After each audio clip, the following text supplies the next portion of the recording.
Have you ever felt that no matter how hard you try, your children simply don't listen to you anymore? That the words you say seem to pass through the air without reaching their ears? Perhaps you've sat at the table, looked at the faces that once depended on you for everything, and realized that now these same children barely look you in the eye. And when they do look, it's with impatience, as if every word you say is an annoyance, an interruption in their busy lives. What happened? When did you stop being heard and start being ignored? Now imagine this scene. An elderly father or mother sits on the living room couch and watches their children on their cell phones. Dinner is served, but no one puts down their screens to talk. The elderly person tries to strike up a conversation, asks about their day, makes an observation about the news, even tries a joke to break the ice. But the responses are short, monosyllabic, or worse, there is no response at all. Silence sets in, and that father or mother finds themselves facing a harsh reality. Their children no longer have the patience to listen. What was once a house full of laughter and conversation has turned into an environment where words lose their strength before they are even spoken. If this scene seems familiar, you are not alone. More and more elderly people are facing the same problem. Children who don't listen, who avoid conversations, who distance themselves without apparent reason. And it's not just a lack of time, but something deeper, something few realize. When did respect give way to impatience?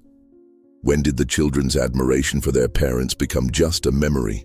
These questions have no easy answers, but that's precisely why we're here.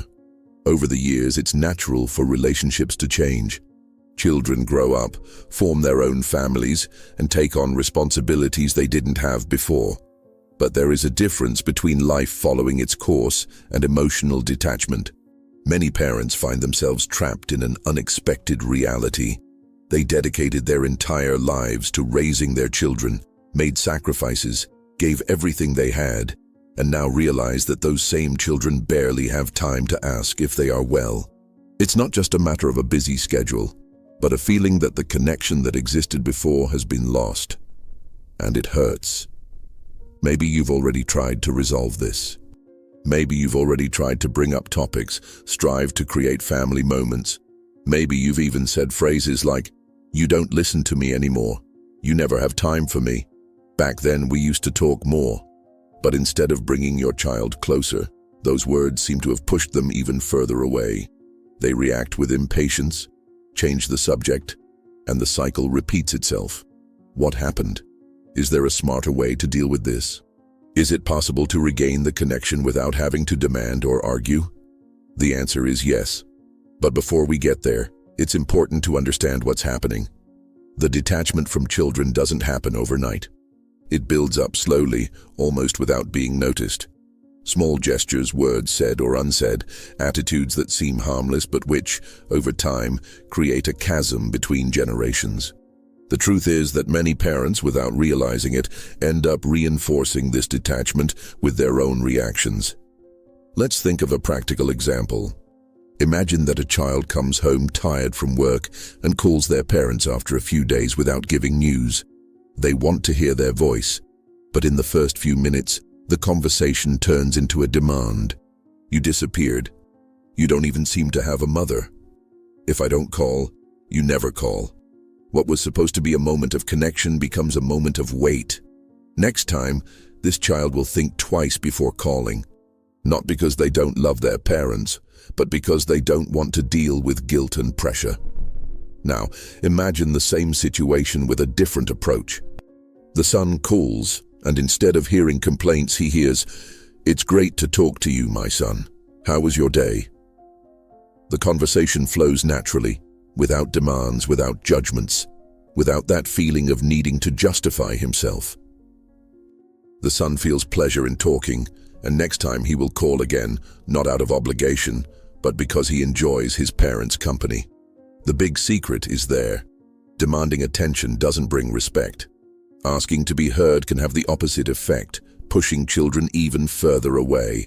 But then what to do? How to act to transform this reality?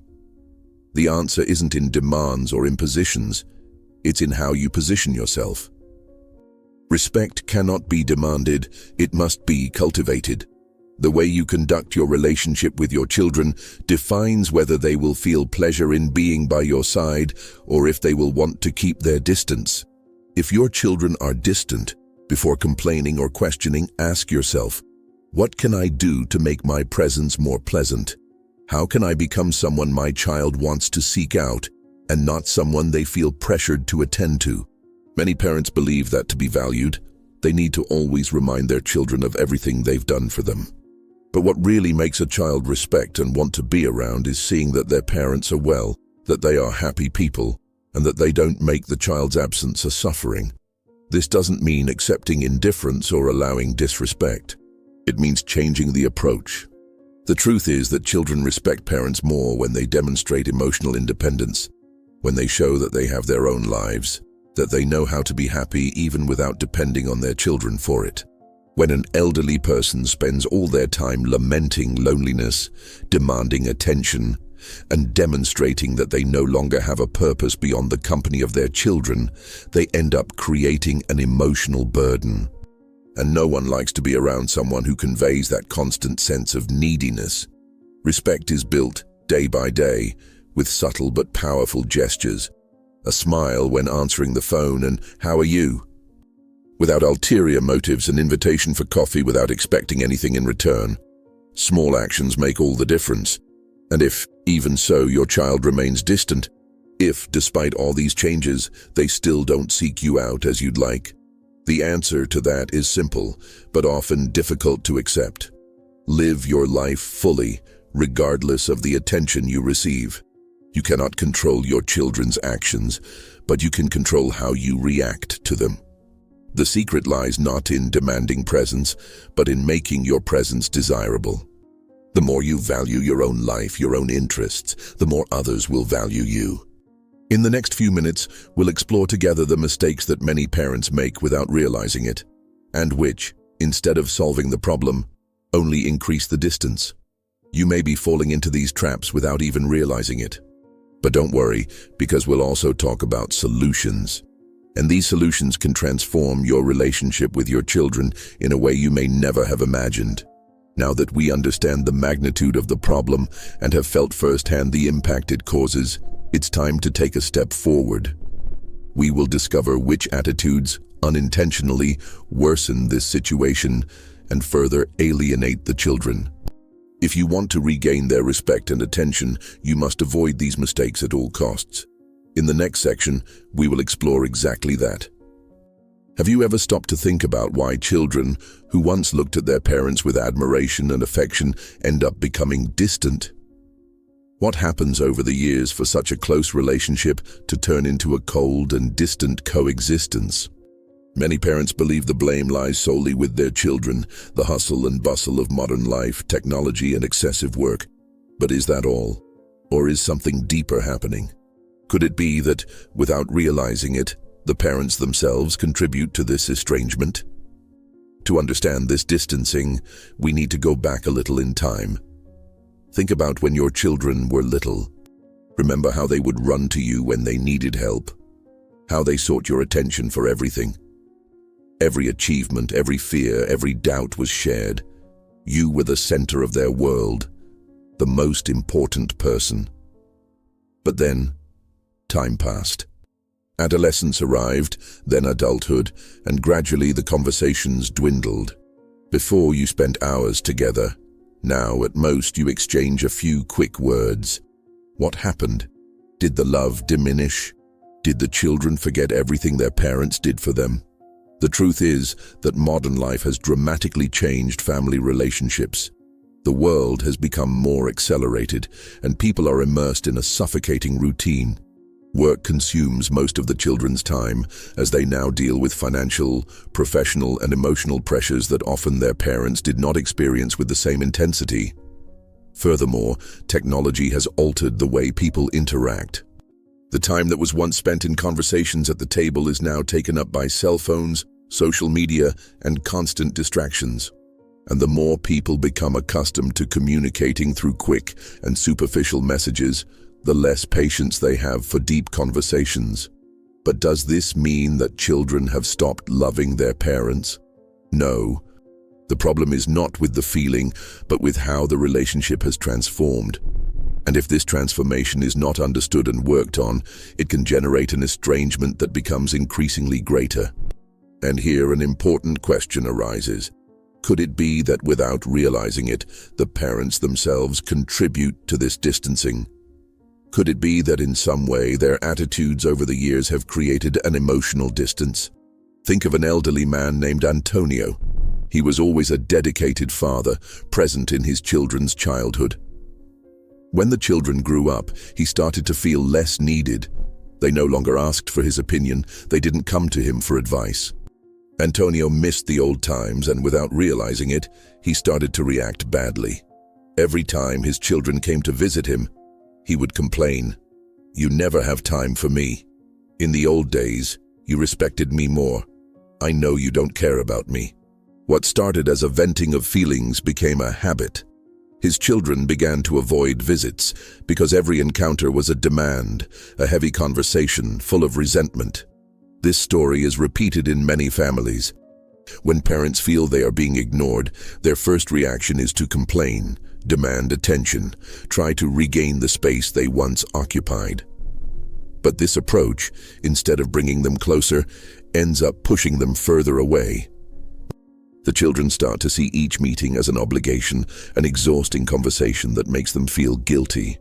They know their parents miss them, but the way this longing is expressed makes them prefer to avoid contact. Another crucial point is the change of roles. When the children were young, the parents were in control. They made the decisions, gave orders, guided their children's lives. But when the children grow up, this dynamic changes. They want autonomy. They want to be seen as capable adults who can make their own decisions. And if the parents continue to treat them like children, it creates conflicts. Many parents, without realizing it, insist on giving unsolicited advice, criticizing choices, demanding presence as if their children were still dependent on them. Additionally, there is an important emotional factor. When children realize that every conversation with their parents becomes a moment of complaint, they begin to avoid those moments. And this creates a dangerous cycle. The elderly person feels rejected, complains more, and the children distance themselves even further. It's like a snowball where no one really understands the other, but there is a way out. Before demanding changes in the children, it is necessary to look within and ask yourself, am I also contributing to this distancing? Are my words and attitudes building bridges or creating barriers? Imagine a strong and robust tree that grows over the years and gives shade to its children. At first, the children play around it, feeling protected by its presence. But as they grow up, they start to move away a little. They create wings, go explore the world. The tree remains there, firm, always present. If this tree, upon realizing that the children no longer play in its shade, started to drop its branches on them, to aggressively shed its leaves, they would not get closer. They would flee. But if this tree remains strong, offering shade without imposing, without demanding, the children will always return to rest under its branches. This is exactly how a healthy relationship between parents and children should be. Respect and connection cannot be forced. They must be cultivated. And for this, it is necessary to understand which attitudes push the children away and which ones can bring them back. Another important example is that of Lourdes. She raised her 3 children with great effort, always dedicating herself to them. When they became adults, she expected them to remain close, but she realized that the phone calls decreased and the visits became more spaced out. At first, she demanded their presence, complained, cried on the phone. But one day she decided to change. Instead of demanding, she started to show more interest in what her children liked. Instead of saying, "You don't come to see me anymore," she started saying, "I'm so happy when you come." Instead of complaining that she was no longer a priority, she began to enjoy her own life more, creating new bonds of friendship, engaging in activities that gave her pleasure. The result? Her children started to seek her out more. not feeling like they needed to go out of obligation, but because they genuinely enjoyed her company. These examples show that there is a way to reverse this situation. But for that, it is necessary to understand what are the mistakes that many parents make without realizing it. The behavior that seems natural, such as demanding attention, complaining about lack of visits, criticizing choices, may be precisely what is driving the children away. Now that we understand why this distancing happens, it's time to take a step further. Let's talk about the most common mistakes that many parents make, often without realizing it, and which only increase this distance. Perhaps you are making these mistakes now without knowing it. But don't worry, because there is a way to change this situation. In the next section, we will reveal what these mistakes are and how to avoid them. One of the most common reactions that drives children away even more is excessive demands. When parents feel that their children are distant, the first thing they do is try to call them back through direct demands. Phrases like, "You never call me," "In the past, you used to visit me more," "It seems like you only remember you have a mother when you need something," become frequent. However, what many do not realize is that, instead of generating closeness, these words create a feeling of guilt and discomfort in the children, causing them to avoid contact even more.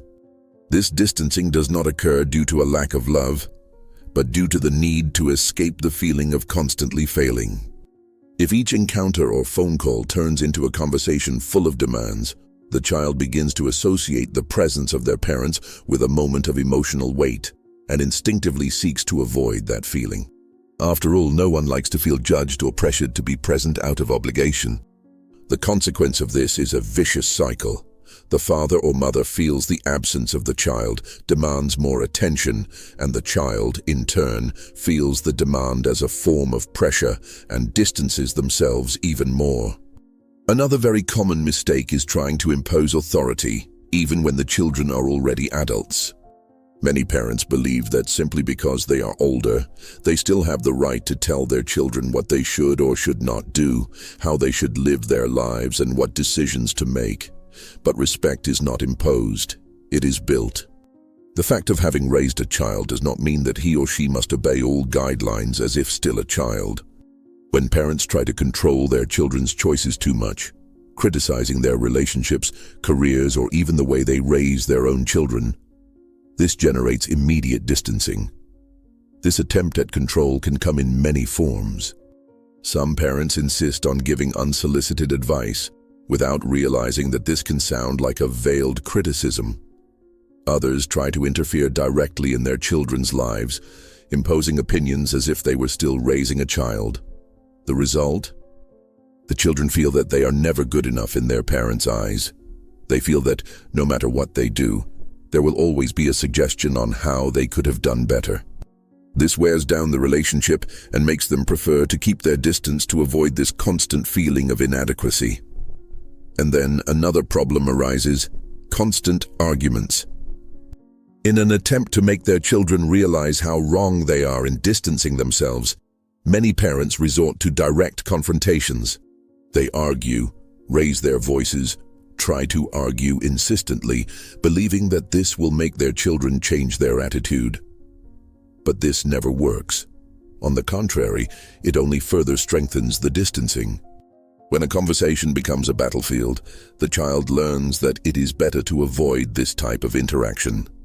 And every time a father says, "You don't respect me," the only thing he's doing is making the path to regaining that respect even more difficult. Imagine the following situation. A son comes to visit his parents after weeks without showing up. He walks through the door already knowing he'll get a lecture. He takes a deep breath, trying to prepare himself, but within the first few minutes he starts hearing complaints. "Why didn't you come sooner? Don't you miss home anymore? We only see you when you want to."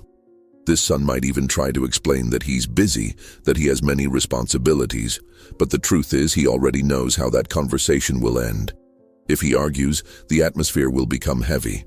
If he stays silent, he'll still be criticized. What happens? Next time, he'll think twice before visiting again. Moreover, there is a very subtle error that can go unnoticed: excessive insistence on contact. Many parents try to resolve the distancing by calling every day, sending repeated messages, demanding quick responses. But this behavior can be interpreted as suffocating, as an invasion of the space that the adult child feels they need to have. The ideal relationship between parents and children is not based on the quantity of interactions, but on their quality. A child may call once a week, but if that conversation is light, respectful, and affectionate, it will be much more valuable than daily contact full of demands.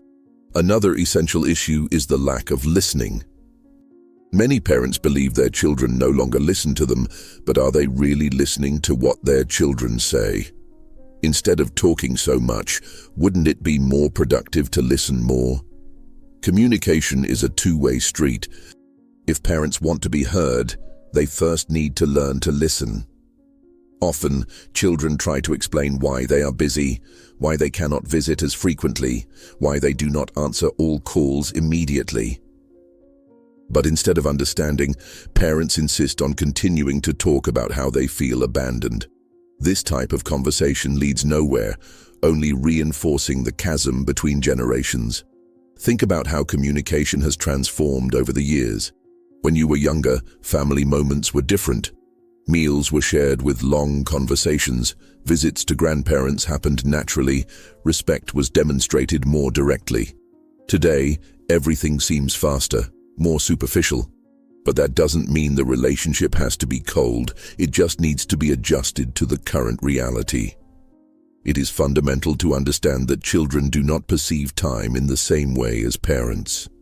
For an elderly person, a month without seeing their child may seem like an eternity. For a young adult living a rushed routine, that same month can fly by. It doesn't mean they love less, they just perceive time differently. If a parent can accept that without turning every absence into drama, the relationship becomes much healthier. Now pause for a moment and reflect. How many of these attitudes have you had without realizing it? How many times have you complained about the lack of attention instead of valuing the moments that did happen? How many times have you tried to impose respect instead of earning it by example? And most importantly, how many times have you talked too much and listened too little? If these reflections made sense to you, it means there's still time to change. But you need to act the right way. The good news is, there's a path to rebuild the relationship with your children without needing to fight, beg for attention, and most importantly, without feeling rejected. If you've made it this far, it's because you've already understood that some attitudes may be contributing to the distance from your children, and that it's possible to change this situation. But how to restore respect and closeness without resorting to demands, arguments, or resentments? How to make your children want to be around without it being an obligation? The answer lies in changing your attitude. The first thing that needs to be understood is that respect cannot be demanded, only earned.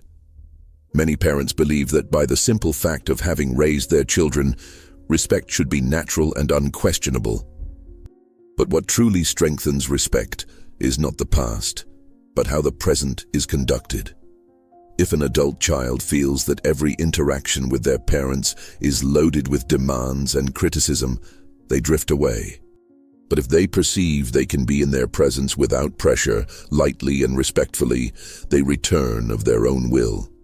One of the most powerful strategies to rebuild respect is learning to be firm without resorting to confrontations. Being firm means setting boundaries without needing to shout or argue. If a child acts with indifference or disrespect, the worst thing a parent can do is react with anger or resentment.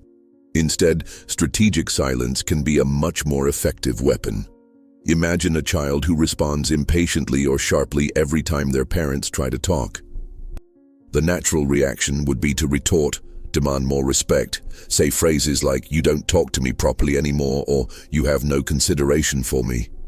However, this only fuels the distance further. Instead, the best response may simply be to stop insisting. Silence in those moments teaches more than 1,000 words. It shows that you will not accept being treated in any way, but without needing to argue to prove it. In addition to strategic silence, another essential change is to demonstrate emotional independence. Children respect parents more who show that they have their own lives, their own interests, and do not depend on them to be happy. When an elderly person spends all their time lamenting loneliness, demanding attention, and showing that they no longer have a purpose beyond the company of their children, they end up creating an emotional burden. And no one likes to be around someone who conveys that constant sense of neediness. Now, think of two scenarios. In the first, a father calls his child and says, "You never come to see me, I'm here alone all day with no one to talk to." In the second, that same father calls and says, "Today I went for a walk in the park, chatted with some friends, and then watched a movie I really enjoyed. How was your day?" In the first case, the child feels guilty and uncomfortable. In the second, they feel they are talking to someone who has their own life and brings lightness to the relationship. Which of these two parents do you think will be more respected and loved? Another important point is understanding that patience and personal well-being have an enormous impact on how children perceive their parents. A happy and fulfilled elderly person naturally attracts respect. Children want to be around people who convey peace and joy, not those who are always complaining or lamenting. This means that investing in one's own well-being is not only a matter of quality of life, but also a strategy to rebuild relationships. The more an elderly person values themselves, the more others will value them. This could mean finding new hobbies, cultivating friendships, participating in activity groups, or simply adopting a more positive mindset about life. Additionally, keeping up to date and open to the changes of the modern world can be a great advantage in communicating with children.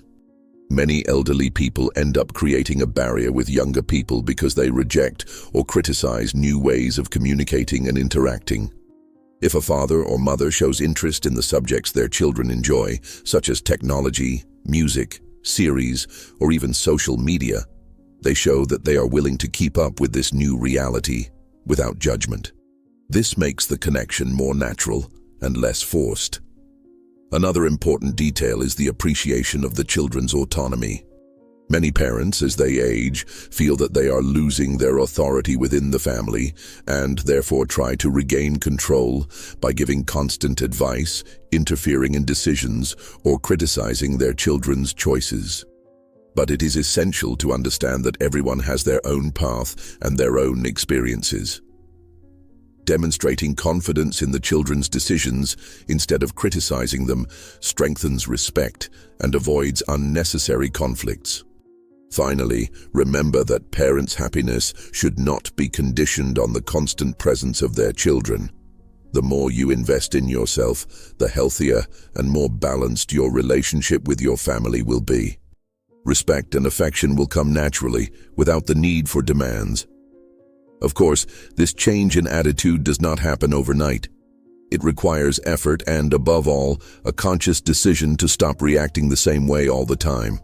It is a process that demands patience, self-knowledge, and a willingness to modify habits that have often been built over decades. But it is precisely this change that can completely transform the relationship with your children. To help with this process, I propose a simple but very powerful exercise. Today, before going to sleep, take a piece of paper and write down 3 habits or attitudes that you perceive may be pushing your children away. They could be constant complaints, excessive demands, attempts at control, or any other behavior that could be creating distance. Do not be afraid to be honest with yourself. Honest reflection is the first step toward any real change. Then, next to each of these habits, write down an alternative. Something you could do differently to transform this relationship. For example, if you always complain that your child never calls you, replace that complaint with a positive gesture. Instead of saying, "You never call me," try sending a message like, "I hope you're having a great day, I'm always rooting for you." If they respond, great. If they don't respond, don't demand it. Just go on with your life. without creating expectations of an immediate response. Often, a lack of response does not mean a lack of love, but merely a moment of distraction or tiredness. If you notice that you always try to give unsolicited advice, try listening more. When your child talks about something, resist the urge to give your opinion.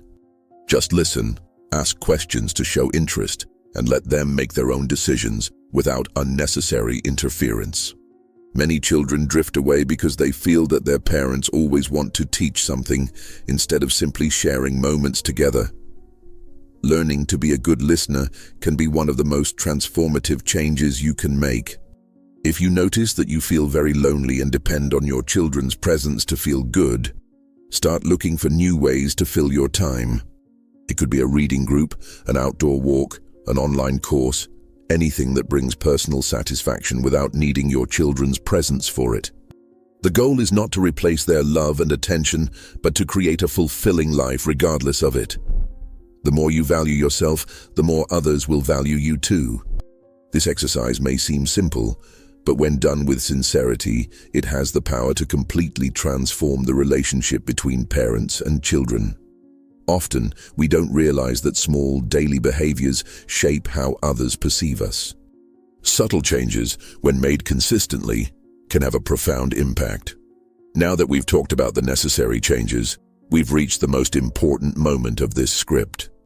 You've already understood that your children's estrangement doesn't happen by chance, and that certain attitudes can often make the situation even worse. You've also discovered that there is a different, smarter, and more effective way to rebuild family respect and connection without needing to argue, demand, and, most importantly, without needing to suffer. But after all, what is the final attitude? The one that really makes all the difference and can permanently transform how your children see you. The answer lies in what may be the most valuable teaching a father or a mother can carry. Don't try to change your children by force. Inspire them by example. This may be the hardest part to accept. After all, every parent wants to be heard, respected, and valued. But it is necessary to understand that respect is not built with demands, but with attitudes. A child who sees a bitter, resentful father who is always demanding presence will hardly feel pleasure in being around him. But a child who sees a fulfilled father or mother who live well regardless of the attention they receive will naturally feel the desire to be closer. Think of a house with open windows. The fresh air comes in, the sunlight illuminates the rooms, and whoever passes by feels like entering and staying for a while. Now imagine a closed, dark, stuffy house. Who would feel good in such an environment? The same happens in family relationships. If you want your children to come back to you, make your presence a light, pleasant, and welcoming environment. Moreover, think about the impact you have on your child without having to say a single word. The way you behave, how you deal with your own difficulties, how you face life, all of this deeply influences the way he sees you. If he sees a father or mother who lives complaining, who always feels wronged, who puts the weight of his own happiness on him, that can be suffocating. But if he sees a father or mother who faces life with dignity, lightness, and strength, that generates admiration and respect. The changes you seek in your children's behavior must above all begin with you. Show, through your attitude, that you are someone who deserves to be respected. If you want more love, be more loving. If you want more attention, be more present without demanding. If you want more connection, learn to connect with what your child values instead of trying to make him fit into your worldview. If every father or mother did this exercise of self-knowledge and posture adjustment, many family conflicts would be resolved before they even started. And remember, small changes made consistently create great transformations. Does this mean completely abandoning demands and complaints? No. It means, above all, adjusting your mindset to understand that each person has their own timing, their own concerns, and that the best way to approach someone is by making that coexistence pleasant. If you feel ignored by your children, pause for a moment and ask yourself, how do they feel when they are by my side? How do I make them feel? This is a powerful question, for it leads us to reflect on the energy we transmit. If every time your child calls or visits you, they receive demands, criticism, or a heavy atmosphere, over time they will begin to avoid those moments. But if, on the contrary, they feel that they can be by your side without pressure, without judgments, they will always return. This leads us to the second point: small changes generate great transformations. Many parents believe they need grandiose gestures to regain a connection with their children, but the truth is that it's the small daily gestures that really make the difference. A sincere smile when answering a call, a good morning without demands, a caring message sent without the expectation of an immediate response, a hug given without the need for an apology. It's these small details that will rebuild the bridge between parents and children. If you want to see changes in your relationship with your children, start by changing yourself. Become someone your child enjoys being around. Show interest in what they like. Ask about their life without trying to give advice all the time. Learn to listen more and speak less. Create an environment where your child feels respected, and they will naturally reciprocate that respect. But what if, even so, your child remains distant?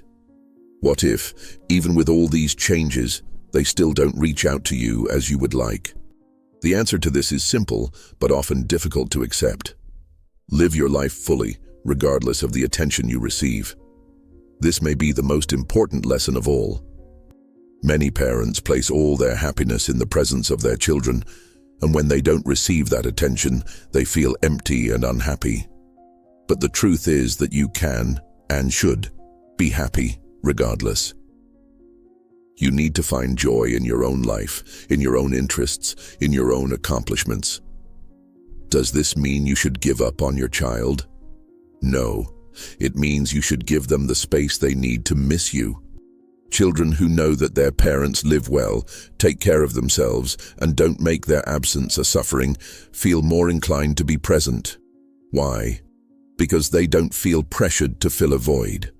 They come back because they want to, not because they feel obligated. Now that you know what you need to do, here's a practical challenge. For the next 7 days, try to change your approach with your children. If you always complain about the lack of visits, stop demanding it. If you feel like you talk more than you listen, try just listening. If you notice that your presence is laden with lamentations, try to bring more lightness to your conversations. And above all, don't expect an immediate response. Changes take time. But if you persist in this new mindset, you'll see that little by little, things start to change. Respect is rebuilt through consistent attitudes. And to reinforce this message, I want to leave one last reflection. You have the power to change this situation without suffering. Often, we believe that we are hostages to circumstances, that we depend on others to be happy. But that's not true. You can choose, from today, to live a fulfilling life, with or without the presence of your children. And by doing so, you'll see that the respect, attention, and affection you desire will come naturally, without the need for demands. If this message made sense to you, if at any point during this video you found yourself reflecting on your own attitudes and felt that something needs to change, then I invite you to experience these strategies in your life. Now is the time to act. Begin by applying what you've learned today, observe the results, and see how small changes can completely transform your relationship with your children. You can start now, and remember, true love and respect are not imposed, they are inspired. Do not forget to check the link that is in the description of the video. What do you think about taking this step? Tell me here in the comments. Share this video, subscribe to the channel, and click on like.